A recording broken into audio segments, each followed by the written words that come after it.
রাম রাম বন্ধুরা, নমস্কার। আশা করছি তোমরা সবাই খুব ভালো আছো। বন্ধুরা, তোমরা যারা 2025 সালে ইন্ডিয়া পোস্ট অফিস ডিডিএস এর জন্য ফর্মটা আবেদন করেছিলে, তোমরা সকলেই জানো গত 3 মার্চ ফর্ম আবেদনের লাস্ট ডেট পেরিয়ে গেছে এবং আগামী কাল থেকে শুরু হবে ফর্ম এডিট উইন্ডো। এবার দেখো, এডিট উইন্ডো চলবে তোমাদের 3 দিন, অর্থাৎ 6, 7, 8 এ আগামী 3 দিন তোমরা কিন্তু তোমাদের ফর্মটা কারেকশন করে নিতে পারবে। এবার তোমরা ফর্ম কারেকশন করো চাই না করো, ডাজ নট ম্যাটার, কিন্তু তোমাদের আগামী 15 থেকে 20 দিনের মাথায় জিডিএস এর প্রথম মেরিট লিস্ট জারি হবে। সেই মেরিট লিস্টটা জারি হওয়ার পর শুরু হয়ে যাবে তোমাদের ডকুমেন্টস ভেরিফিকেশন। কিন্তু এখানে সবথেকে বড় বিষয়টা হলো কি জানো, যেসব ক্যান্ডিডেটরা এখনো পর্যন্ত ডকুমেন্টস সম্বন্ধে জানো না, জিডিএস এ কী কী ডকুমেন্টস লাগবে, তোমাদের কিন্তু সেই সময় একটা বিরাট বড় সমস্যার মধ্যে তোমরা কিন্তু পড়ে যাবে। কারণ এমন এমন ডকুমেন্টস আছে যেগুলো করতে হয়তো তোমাদের 20 থেকে 25 দিন সময় লাগে।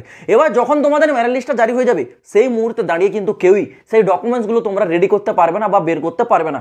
তখন কি হবে ভাই, তোমাদের নাম থাকলেও তোমরা কিন্তু চাকরিটা পাবে না। কারণ ডকুমেন্টস A1 চাই, জিডিএস এর একটাই নিয়ম, ডকুমেন্টস ভেরিফিকেশন। তো সেখানে যদি তোমরা ভাই এরকম অবস্থা হয়ে যাও, তাহলে কিন্তু সেখানে তোমাদের সিলেকশনটাই হবে না। তো আজকের ভিডিওতে তোমাদেরকে জিডিএস এর ডকুমেন্টস ভেরিফিকেশনের ব্যাপারটা একটু ক্লিয়ার করে বুঝিয়ে দেবো। কী কী ডকুমেন্টস লাগবে, ইভেন কী কী ডকুমেন্টস আজ থেকেই তোমাদেরকে রেডি করে রাখতে হবে সেটাও বলবো। সব ডকুমেন্টস নয়, কিছু কিছু ডকুমেন্টস আজ থেকে রেডি করে রাখতে হবে এবং কিছু ডকুমেন্টস আছে যেগুলো মেরিট লিস্টটা জারি হওয়ার পর 2-1 দিনের মধ্যে রেডি হয়ে যাবে। তো ভিডিওটা কমপ্লিট দেখো, সকলের জন্য একটা ইনফরমেটিভ ভিডিও, অবশ্যই তোমরা কিন্তু শেষ পর্যন্ত কমপ্লিট দেখে যাবে। তো দেখো বন্ধুরা, তোমরা সকলেই জানো এইবার 2025 সালে 21,413টি শূন্যপদের জন্য আবেদনটি চলছিল। গত 10 ফেব্রুয়ারি থেকে আবেদনটি শুরু হয়েছিল, যেটা চলেছে আগামী গত 3 মার্চ 2025 পর্যন্ত। ওকে, 3 মার্চ পর্যন্ত তোমাদের অ্যাপ্লিকেশন চলেছে। এবার আগামীকাল 6 তারিখ থেকে তোমাদের এডিট উইন্ডো ওপেন হবে। এডিট উইন্ডোটা যখন ওপেন হবে, সেখানে তোমরা চাইলে তোমাদের ডিভিশনটা পরিবর্তন করতে পারো। আরও এক্সট্রা করে যারা পোস্ট প্রেফারেন্স দাওনি, তোমরা কিন্তু পোস্ট প্রেফারেন্সগুলো অবশ্যই এডিট করে নেবে বেশি করে দিয়ে। এবার তোমাদের বলে রাখি ডকুমেন্টস ভেরিফিকেশন। দেখো, যখনই তোমাদের জিডিএস এর প্রথম মেরিট লিস্ট জারি হবে, ঠিক সেই দিন থেকেই আগামী 15 দিন চলবে তোমাদের ডকুমেন্টস ভেরিফিকেশন। সেই সময় দাঁড়িয়ে কী কী ডকুমেন্টস তোমাদেরকে ডকুমেন্টস ভেরিফিকেশনে নিয়ে যেতে হবে। দেখো, ডকুমেন্টসের পুরো যে চার্ট, এটা কিন্তু জিডিএস রিক্রুটমেন্টের যে অফিসিয়াল নোটিফিকেশন, সেখানে স্পষ্ট উল্লেখ করে দিয়েছে। তোমরা নোটিফিকেশনটা দেখলে ভালো করে দেখতে পেয়ে যাবে, সমস্ত কিছু ডকুমেন্টস কিন্তু নোটিফিকেশনে উল্লেখ করে দিয়েছে। কী কী ডকুমেন্টস আছে একধার থেকে বলে দিচ্ছে। দেখো, সর্বপ্রথম যেটা মোস্ট গুরুত্বপূর্ণ যে ডকুমেন্টস, সেটা হচ্ছে তোমাদের 10th মার্কশিট। এটা হচ্ছে সবথেকে বড় গুরুত্বপূর্ণ একটা ডকুমেন্টস, কারণ এটা হচ্ছে তোমাদের 10th বেসিস একটা মেরিট লিস্ট জারি হবে। সেই ক্ষেত্রে যখনই তোমাদের মেরিট লিস্টের নাম আসবে, তোমাদের সর্বপ্রথম চেক করা হবে 10th মার্কশিট, অর্থাৎ তোমরা যে নাম্বারের পার্সেন্টেজ বা যে নাম্বারের সংখ্যা দিয়ে ফর্মটা আবেদন করেছিলে, সেইগুলো কি তোমরা আদৌ ডিজার্ভ করো, সেইগুলো কি তোমাদের আদৌ আছে, এটাই কিন্তু চেক করা হবে। অর্থাৎ 10th মার্কশিট তো ভাই তোমাদের লাগবে 101%, এটা তোমাদের দরকারই আছে। ঠিক আছে, একেবারে অরিজিনাল, নো কপি, অরিজিনালটা তোমাদেরকে নিয়ে যেতে হবে, সেটার মাধ্যমে ভেরিফিকেশন হবে। পরবর্তী লাগবে তোমাদের আইডেন্টিটি প্রুফ। এবার আইডেন্টিটি প্রুফ হিসেবে কি, সবার ক্ষেত্রে বলে রাখছি, যদি আধার কার্ড থেকে থাকে অবশ্যই আধার কার্ড শো করবে। বাই চান্স কোনো মিস্টেকের কারণে যদি আধার কার্ডে কোনো কিছু ভুল থাকে, সেই জায়গায় তোমরা ভোটার কার্ড, প্যান কার্ড এগুলো তোমরা ব্যবহার করতে পারো। ঠিক আছে, কিন্তু সবথেকে বেস্ট অপশন হচ্ছে তোমাদের আধার কার্ড। পরবর্তী আসছে তোমাদের কাস্ট সার্টিফিকেট। এটা কিন্তু খুব গুরুত্বপূর্ণ বাট, এই জায়গাটা একটু ভালো করে দেখো। কাস্ট সার্টিফিকেটটা কাদের জন্য লাগবে, যারা হচ্ছে এখানে আছে এসটি এসসি আর যারা ওবিসি, তাদের জন্য কাস্টের সার্টিফিকেট লাগবে।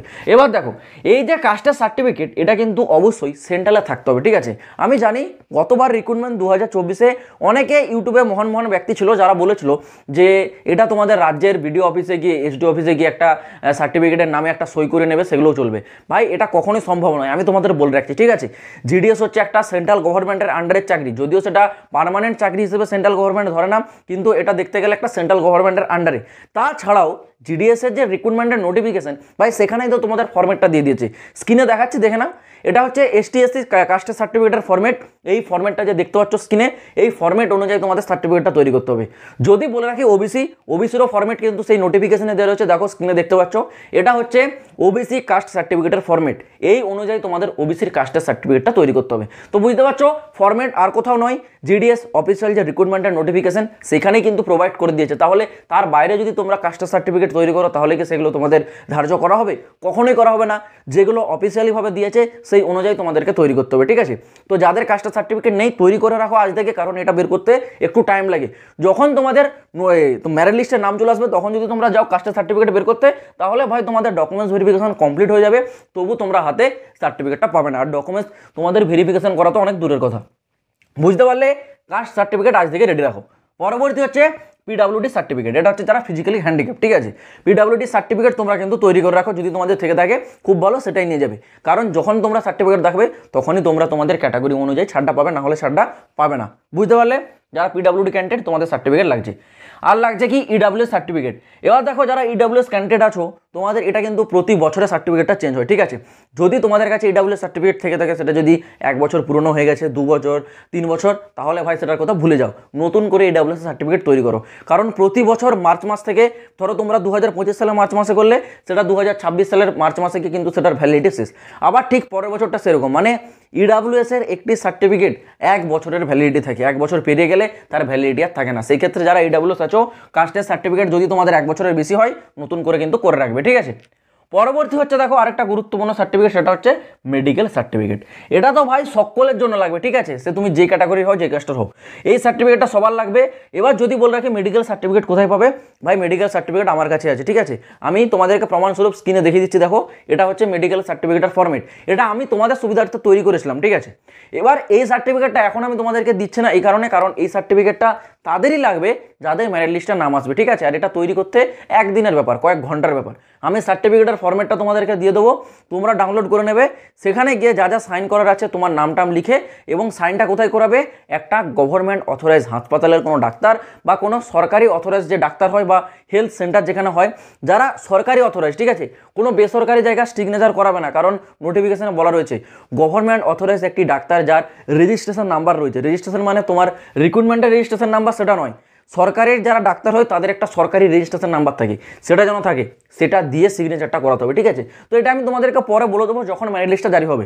এখন তোমাদেরকে আমি মেডিকেল সার্টিফিকেটের ফরম্যাটটা দেখালাম, দেখে নিলে। এটা আমার কাছে আছে, আমি তোমাদেরকে দিয়ে দেবো, সরাসরি ডাউনলোড করবে, সেই অনুযায়ী সার্টিফিকেটটা তৈরি করবে। এটা তখনই তৈরি করবে যেদিন তোমার মেরিট লিস্টটা জারি হবে, ঠিক আছে। তো এটার কথা এখন ভুলে যাও, এটা আমি তোমাদেরকে দিয়ে দেবো, এটা নিয়ে চিন্তা করতে হবে না। পরবর্তী ডকুমেন্টস কি লাগবে, date of birth proof. Date of birth proof কি, ডেট অফ বার্থ মানে তোমাদের জন্ম তারিখ। জন্ম তারিখটা তোমরা কি দেখে শো করাবে, প্রথমত অপশন আধার কার্ড।